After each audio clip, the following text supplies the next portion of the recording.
मुला नसरुद्दीन के लतीफ़े। मुला नसरुद्दीन एक ऐसे किरदार हैं जो अपनी हमाकतों भरी दानाई और सियानेपन के लिए जाने जाते हैं। उनके लतीफ़े हमें हंसाते तो हैं लेकिन साथ ही एक गहरा सबक भी देते हैं। वो अक्सर उल्टे सीधे काम करके दिखाते हैं लेकिन उनके जवाबात में छपी सच्चाई सुनने वाले को सोचने पर मजबूर कर देती है।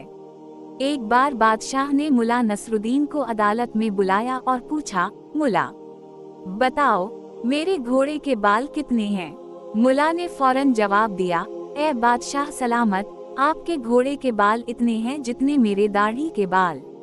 बादशाह हंसकर बोले, तुम क्या कह रहे हो, अपनी दाढ़ी के बाल कैसे गिन सकते हो। मुला मुस्कुराए और बोलिए, जी बिल्कुल उसी तरह जैसे आपने अपने घोड़े के बाल गिन लिए हैं। जब आपने गिने नहीं तो मुझे कैसे पता चले।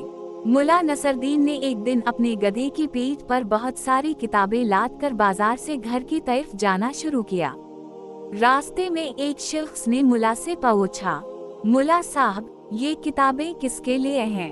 मुला ने जवाब दिया, ये किताबें मेरे गधे के लिए हैं।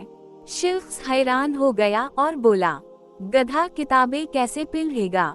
मुला नसरुद्दीन ने फौरन जवाब दिया, इसने तो पहले ही सब कुछ खो दिया है, अब किताबें ना पढ़े तो क्या करे।